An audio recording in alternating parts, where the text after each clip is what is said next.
Present participle और past participle और perfect participle. कल आप बेहतर समझे थे। प्रेजेंट पार्टिसिपल में आईएनजी लगा करके वाक्य रचना करना, वाक्य को जोड़ना, और पास्ट पार्टिसिपल में क्रिया का थर्ड फॉर्म होगा, वाक्य जुड़ेगा, और परफेक्ट पार्टिसिपल में हैविंग के साथ क्रिया का थर्ड फॉर्म, इस हिसाब से दो या दो से अधिक वाक्य जुड़ जाते हैं, सिंथेसिस हो जाता है। एनालिसिस कंडीशन में आपको वाक्य मिला और सिंथेसिस कंडीशन में वो जुड़ जाएगा। अब इसमें some of the sentences I have given you. अब इन्फिनिटिव में जो होता है, इन्फिनिटिव क्रिया में टू लगाते हैं, वो भी एक प्रकार का जब टू लगता है क्रियात्मक जो भाव आता है, ना ना ना, ऐसे करना, जाना, खाना, आना। जैसे पहला वाक्य है I have no money I could not give away. मेरे पास एक भी पैसा नहीं, मैं दे नहीं सकता था। मेरे पास एक भी पैसा नहीं था, मैं दे नहीं सकता था। I have no money I could not give away. अब इसको जो जोड़ेंगे आप तो when you connect, when you synthesize two sentences, so it becomes very easy to understand it. I had no money, I could not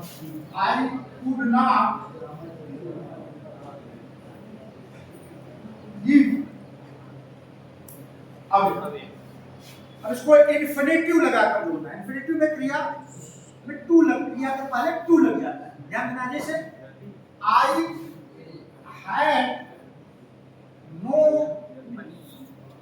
money to give,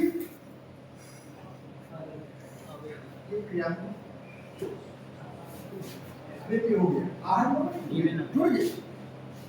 दो वाक्य हो गया, क्या एक वाक्य, दो से एक वाक्य हो गया ना, जुड़ गया। और किसके माध्यम से जुड़ा है? इन्फिनिटिव के माध्यम से। इनफाइनाइट से बना है इन्फिनिटिव। क्रिया में टू लगा देते हैं। अनंत, इस तरह वाक्य I have no money to give away, to go to market, to eat food, all you can use it. तो दो वाक्य जुड़ गए ना इजीली। दूसरा वाक्य है he has three sons, he has to educate them. तो he has three sons, he has full stop, he has to educate them. Very easy, बना दीजिए। कैसे बनेगा? He has three sons to educate them. Yes, he has to educate. बोले तो अब जब इसको कनेक्ट करेंगे तो he has three sons to educate. He has, इसे मिटा के लिख सकते हैं। समझ आ रहा है क्या? आ रहा है? Yes sir.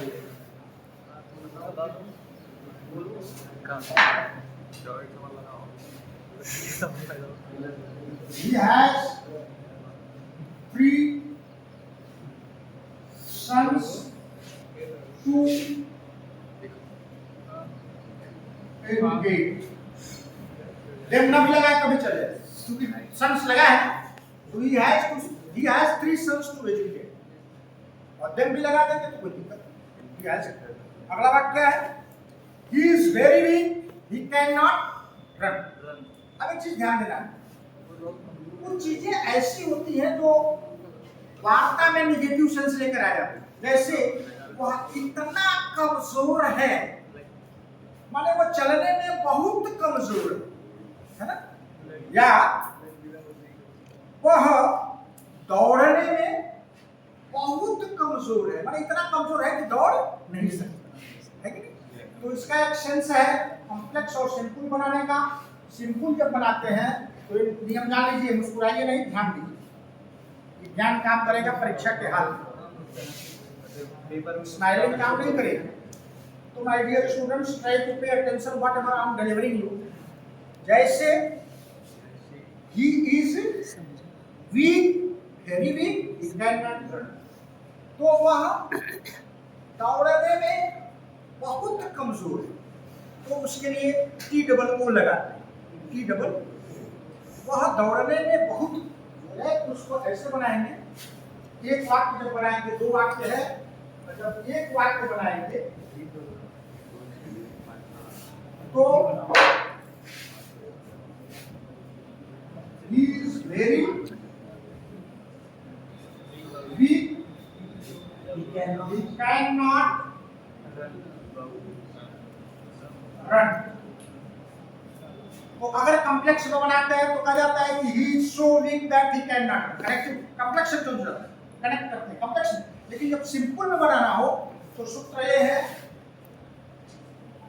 He is too weak, he is too weak, आप करो, he is too weak to run. वह दौड़ने में बहुत कमजोर है, समझ रहे?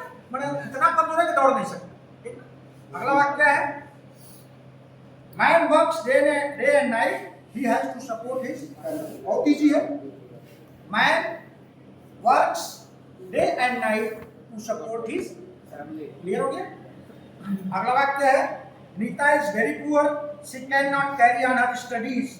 तो नीता इज, भाई सूत्र लगेगा, Nita is too poor to carry on, क्रिया को लगा देना, to carry on, समझ में आ रहा है? अगला है, he has, क्या बोलते हैं अगला, give him chair, give him a chair, he will sit on it, give him a chair to sit on, give him a chair to sit on, to लगा के हो जाए। अगला वाक्य है,